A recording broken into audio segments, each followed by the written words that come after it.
Magandang araw po. Nakabili po ako ng 1.5 kilong kamoteng kahoy. Gagawin po natin itong pichi-pichi. Gadgarin po ito. Or pwede naman po gumamit ng food processor or blender. Kapag okay na po ang lahat, patuluin ito at pwede naman po pigain. Pero ako ganitong proseso lang po ang gagawin ko. Ang nagawa po natin dito ay 3 cups at kulang 1 cup. Isunod po nating ilagay ang asukal, asin, lye water at tubig. Kung gusto po maging special pa ito, pwede po milk ang gamitin imbes na tubig. Pero kung pang negosyo po, tubig na lang po. Haluin po itong mabuti. Ang kamoting kahoy ay isang mayaman sa calorie na gulay na naglalaman ng maraming carbohydrates at mahahalagang bitamina at mineral. Ang kamoting kahoy ay isang magandang source ng bitamina C, thiamine, riboflavin, at niacin.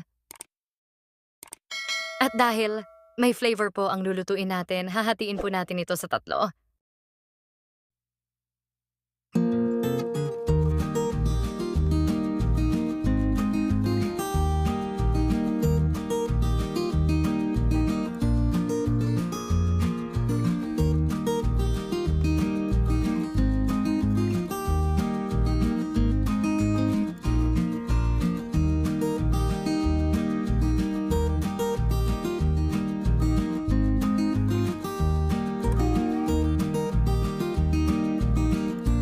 Pahiran po ng kahit anong oil na available sa inyo para madali po alisin mamaya ang pichi-pichi.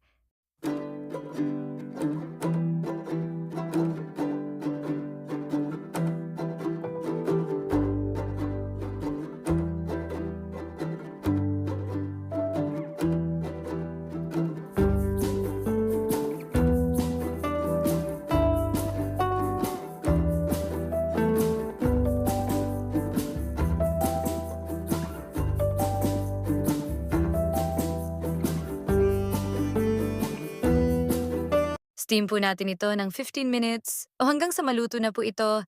Test po natin ito sa toothpick. Kapag wala na po nanikit ay luto na po ito. Pass forward po natin. Ito po ang mga kasunod na ini-steam.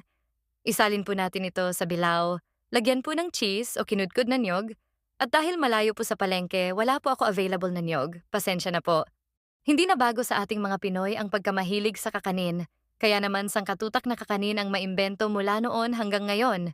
Nariyan ang paborito ng lahat na putong bigas, kutsinta, biko o sinukmani, suman, nilupak, maha, at kung ano-ano pa. Kadalasan, ang mga kakanin ay gawa sa malagkit na bigas, asukal, at gata ng niyog.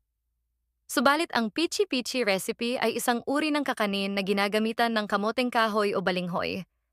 Pinakasimple at pinakamadaling iluto sa lahat ng kakanin na kinamulatan na natin. Budburan po ito ng cheese o niyog ayon sa dami na gusto po natin. Tip lang po, bili po kayo ng ibang brand ng cheese. Ang nabili ko po ay malambot, hindi po nailagay sa ref.